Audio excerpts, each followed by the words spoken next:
Hello, hello. This is Yuri with Moving Sales Professionals and Let's Talk Moving podcast. And with me today, by popular demand, yet again, I have Ellis Ishee with Black Tie Moving. It's good to be here, Yuri.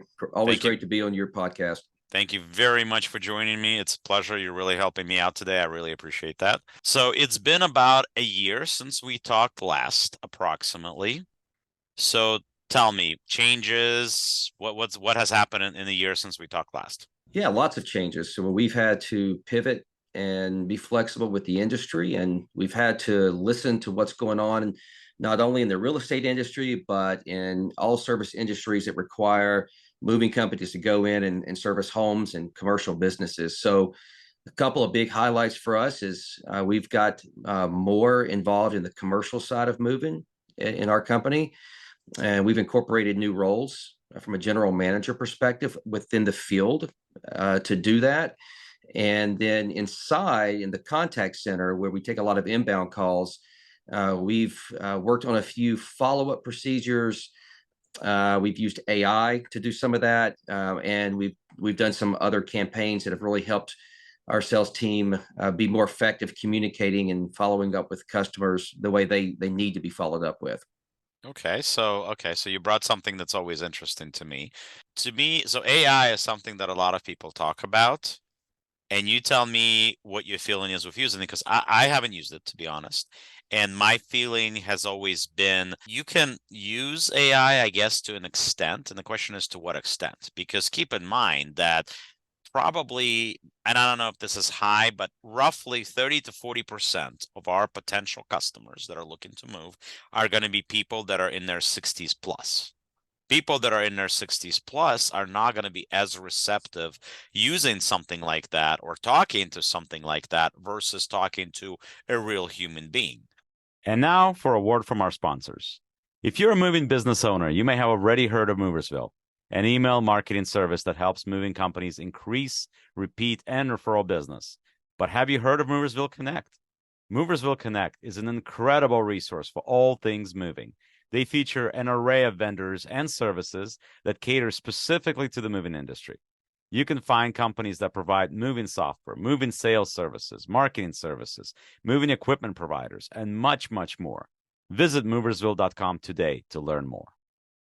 So the question is, how much of a difference do you feel that makes, and to what extent are you using the AI?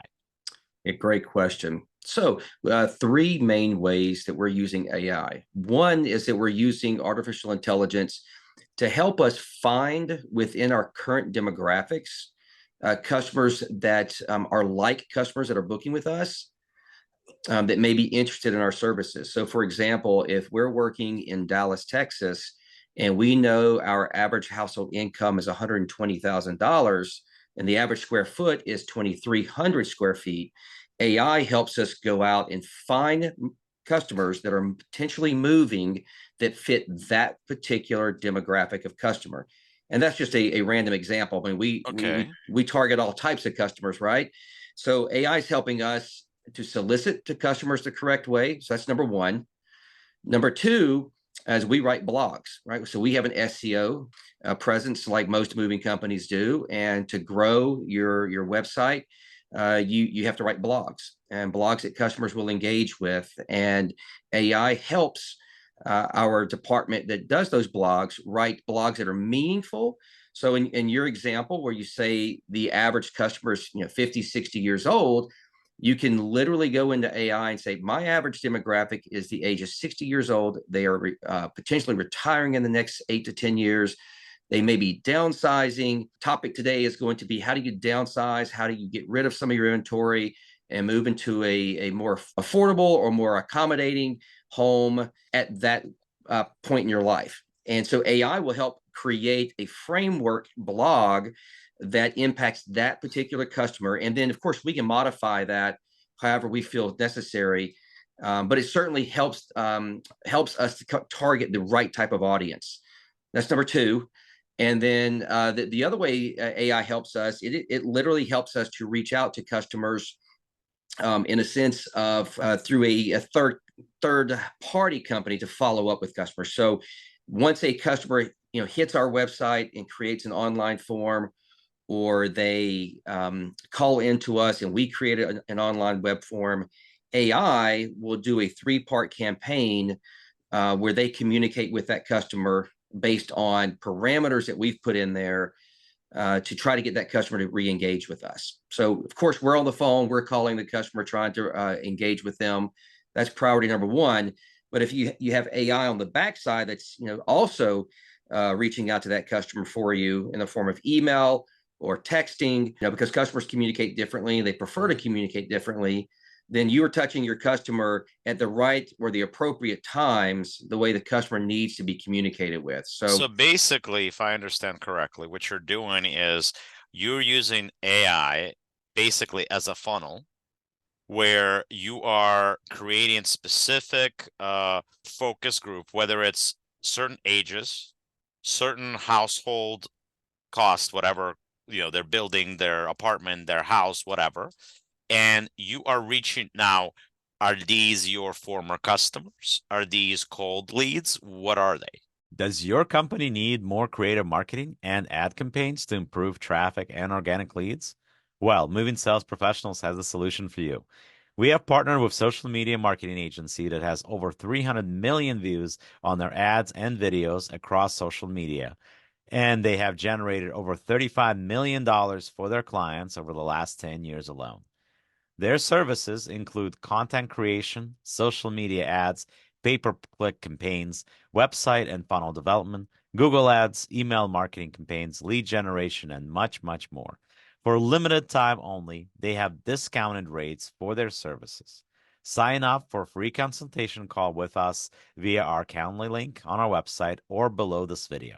So a little bit of everything. So AI will do it all for you. So you can take former customers and reach back out to them. As an example, use them as a referral source. Right. You can literally go into your AI platform, Yuriy, and say, create a promo dialogue where customers are given referral bonus credits towards our next move if they refer a friend. Make this impactful around a 10% discount mark. And let's communicate with the customer in such a way that gives them purpose or incentivizes them to pass the black tie moving name along to their neighbors. And it will literally create a campaign for you, and then you can go through and modify that. So you can do that. You can also target other potential moving customers that have never reached out to you. So you can say, in the Fort Worth, Texas area, we know our demographic is X. Please target same demographic customers that are moving within the next 12 months, 6 months, 3 months.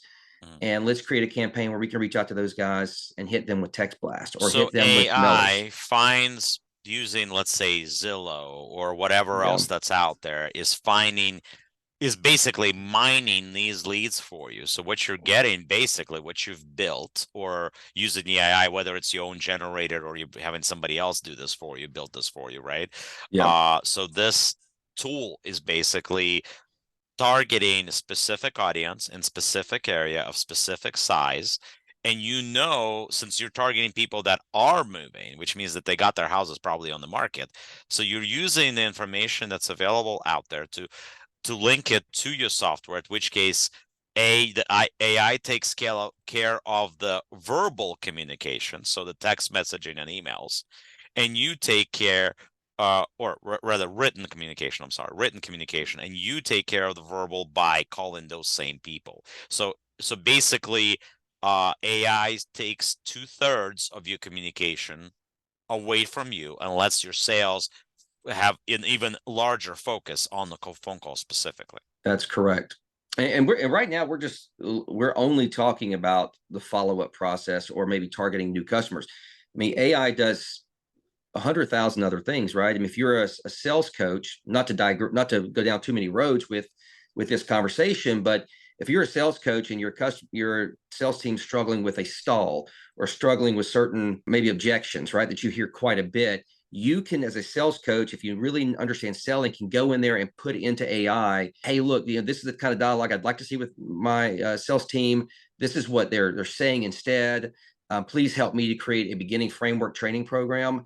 And it can go into great depth, as much time as you are willing to spend into that to help create follow-up sales training models that help even with the conversion side of things, once you do get in touch with the customer. So I would strongly encourage anyone who's not using AI to really step into that world and begin to use that as a tool, because it has saved us more hours than I can honestly count. Yeah, I can see that. And you and I are gonna have to talk more into that because I could see being interested in using something like that because frankly, and this is something we were talking about before jumping on this podcast, is look, reality is this. Follow up is the biggest issue that any sales rep, any moving company, any call center has, period. No matter what industry you're in, if a huge part of your uh of the way of getting you clients for your business is follow up, and of course with moving, it is a huge part of it, that's always among the weakest links, no matter where you are, right? So I have good salespeople. I know I have good salespeople, but do those good salespeople always follow up the way that they're supposed to? I'll be Right. honest with you. I don't think there's a single place that does this for a living that can honestly say that every single time, every single rep follows CMET. Yeah. It's great. It's a great idea. It's a perfect world, but what's not created equal is when do you follow it and when do you follow CMAT? So we were talking about this. For example, if you're a company that's getting 5 leads a day, for example, right? Well, how many times can you really call those 5 people, right? If Right. you've never reached them, if you've never reached them, then I don't care if you call them 5 times a day, if you've never reached them. But the moment you do, the moment you get that customer on the phone, the moment you take their inventory, the moment that you actually give them a live quote over the phone or virtual or on site, right? The moment you get to that point, you can't call them twice a day anymore, because now what is your excuse for quoting them twice? So the first Right. day you reach them, okay, you have an excuse to call them the second time. You call them the second time and you say, hey, we talked earlier today. Did you get a chance to look at my quote? You did? Great. What do you think? Do you have any questions? Oh, you didn't. Well, do you have 5 minutes to look over that while I'm on the phone with you so I can answer those questions? So that's your first day. Okay. Yeah. Second day, all right, you call them once to follow up on that first conversation, right? And let's say they don't book to you at that point. What's your reason for the second call that day? If they tell you that they need to discuss it with their loved one, okay, you have a reason. You can call them later that day and say, hey, did you get a chance to discuss it with your significant other? But what if they don't say that? What if they say, I need a little bit of time to think? Okay, calling them later to that day and saying, have you had enough time to think? That's Mm. probably a little invasive, and enough Yeah. people will tell you where to go after that comment, right? So that's probably going to be a little, for some people, it might be okay, but for majority people, even for myself, that would probably be pushing it. So you make great points. I think for me and my sales team, and just the way I think about consulting customers, I think if I'm on the phone with you, Yuri, and I'm going to say, hey, look, if we need to follow up, whether it be after the booking or if I need to get additional information from you, what time of day and mode of communication is best to reach you, right? So, do you prefer a phone call? Do you prefer a text message? They tell you that. That's great. Are you a morning person? Are you an evening person as it relates to these type of personal business matters? So I think asking the questions, one, and because some customers are going to say, do not text me. And then some are going to say, only text me and only do it after 6 p.m. So we have to communicate with customers, especially in this day and age, the way they want to be communicated with, when, right, they can be best reached. That's number one. Number two, if a customer just is objecting or they're stalling during the sales process, and they're like, I've got to talk to the wife. I do not make decisions without talking to the husband. I think it's okay to say, hey, look, that's great. I respect that. Hey, let's get them on the phone. If that's not possible, then when do you plan to have that conversation? And would it be appropriate for me to follow up to make sure that I can answer additional questions that your spouse may have had or your partner may have had? If they say yes, and that's great. So when would that be? And so I think just we have to ask those questions. We So do.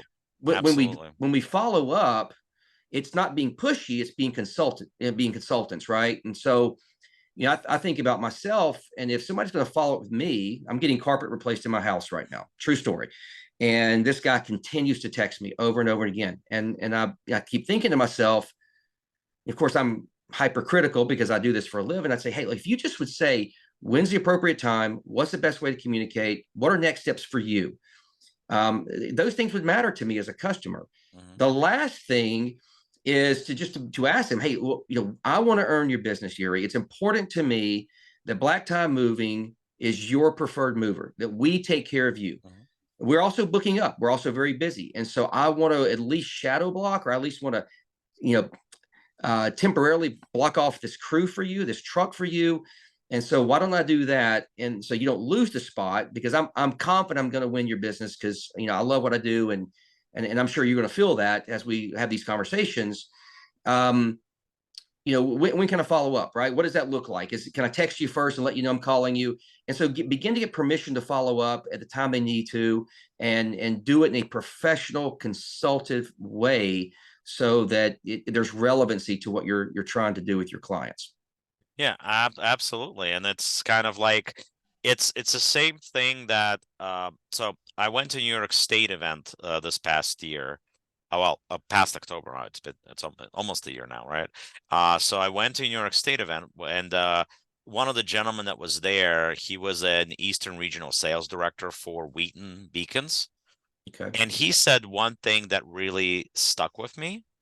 He said a couple of things that stuck with me, but one of the things that he said that stuck with me was he said this specifically. He said people stopped asking for business. So I've used that as motivation, and I've said this many times, and I've tried to teach my people to say this, to basically say this. The person says, okay, well, yeah, they are interested, but I need to think about it. I'll give you a call. Well, first of all, the question that I like to ask there is, okay, well, you just told me that you're interested. You told me that you like the company. You told me that you were happy about our ratings, reviews, etc. If I may ask, what is stopping you from saying yes to me right now? You said everything was great. What is it that you're looking for that I maybe did not give you at this moment? Is there something that I can give you? But, and of course, the question, getting back to what that gentleman said to me, is what can we do to earn your business now? That's right. Ask for the business. What can we do to earn it today? Right? So that's one thing. The other thing he said to me, and this applies to this time of year, and I'm sure Ellis, you'll agree to this. So he said, I hate summer because during summertime, getting jobs is like shooting fish in a barrel. Wintertime, slow season, that's when sales reps really excel and they really get better, and they have to use all the tricks in the book, and they have to come up with new ones. When it's Yeah. slow and there's just not as many fish out there, it makes you work harder, whether it's the follow-up or maybe it's creative, coming out with a creative catch line or creative email or another excuse or reason for you to call them again. I completely agree, and I think I'm a storyteller when I coach, and I think it goes back to, and I tell my sales guys when I'm training them, is when we go to the doctor doesn't just come in and diagnose us. They don't just come in without doing blood pressure, asking us great open-ended questions, really digging into what's going on while we're there. They don't just come up with a solution for us. And we're the same way as consultants in the moving industry. We can't just come up with a blanket solution that we think fits every customer. And so the winter season is a great time to slow down and say, hey, let me earn your business. I want to earn your business. I don't want you just to give it to me. So I'm going to ask you some questions so that I can best fit you with the right crew, with the right type of fleet, with the right type of services. And we can dig into that later, because there's opportunity with additional services to drive incremental revenue. Right. But let's talk through this. Let me find out about your move, because yours is unique. It's very different than the person I booked an hour ago, right? So let me earn the right to ask for your business. And if we would just slow down and quit trying to have the same dialogue with every customer, right, then the follow-ups wouldn't sound the same. Then the relationships would be a little deeper. And so follow-ups would be a little deeper. And so this all begins with relationship building as we're consulting and asking the right questions, and really getting to know the client's needs. And I could talk all day about that, but Yeah. to your point, in this conference you went to, he's right. I mean, when you've asked the right questions and when you've built the relationship, albeit a 10-minute conversation or a 2-hour conversation, then you can say, Yuri, based on what you've told me, this is what I'm going to recommend. Make the recommendations and say, you grab the deposit, and I'll start booking the fleet for you. I'm ready for the credit card whenever you want to give it to me. And you stress no more. Black Tie Moving takes care of the rest of this for you. And, we'll see you the day of the move. And so but we have to earn the right to do that. We can't just clerk. We can't just shoot fish in a barrel like sometimes happens in the summertime. And we're even seeing less and less of that with the way the real estate industry is going right now. So yeah, we just we have to quit being clerks, and we have to be consultants, right? Absolutely. So, but of course, Alice and I, we think alike in a lot of ways. We've connected on this before, and I think we've passed through several other podcasts that we were on together as well. So yes, it's when you get a couple of sales guys, especially in this industry, together, we can talk for hours about stuff. But ultimately, I mean, especially with the industry did slow down a little bit, you got to work harder. You just have to dig in. And follow up, follow up, follow up, follow up. But without getting to a point where a customer is cussing at you, because if you're getting there, you went too far. Yeah. You should never get to that point. Unfortunately, some owners out there feel that if you're getting that means you're calling them enough. No, you're not, because what you're doing is you're not only are you alienating that potential customer. Now, that person, first of all, they're definitely going to choose somebody else. 100%. They're not going to choose you, no matter what you think. If they cussed you out, they're not choosing you, period. Right? And on top of that, when their friends ask them how their actual move go, they're going to tell them about their actual move, and they're going to tell them about you that they cussed out. So now, not only did you not get them, you're also not going to get any of their friends. So Yeah, even if they're saying no to you, still leave a good impression. I agree completely, Yuri. And I think if you ever get to that point, you've got to really go back and look in the mirror and say, what did I do during the initial conversation to not ask the right questions about what it looks like to follow up? Did I not ask when to follow up, how to follow up, the best mode of communication? And it's okay to say to your customers, Yuri, hey, look, I'm going to follow up. I take care of my customers. They mean something to me. You mean something to me, and earning the right to do your move means something to me. So I am going to follow up with you because that's just how I am with all of my clients. You're VIP to me. So let's talk about what that looks like. Because I don't want to bother you. I don't want to bombard you, but I do want to set the expectation that I'm going to work for your business. If we would slow down and say those types of things, then when you get the phone call at 6:30 in the afternoon, then you're going to go, oh yeah, well, Ellis and I talked about that. This isn't he's a good dude. He asked me the right questions, right? We just have to initially set those expectations and listen to how our customers need to be followed up with. Absolutely. Well, once again, Alice, thank you very much for joining me for this podcast, guys. Check out Black Tie Moving. They're obviously doing things the right way, and maybe AI is the tool for you. I'm certainly going to check that out. But once again, thank you very much for joining us. And like I always say, the world moves on its own, so let the professionals move yours for you. Thank you very much for joining us, and we'll talk again soon.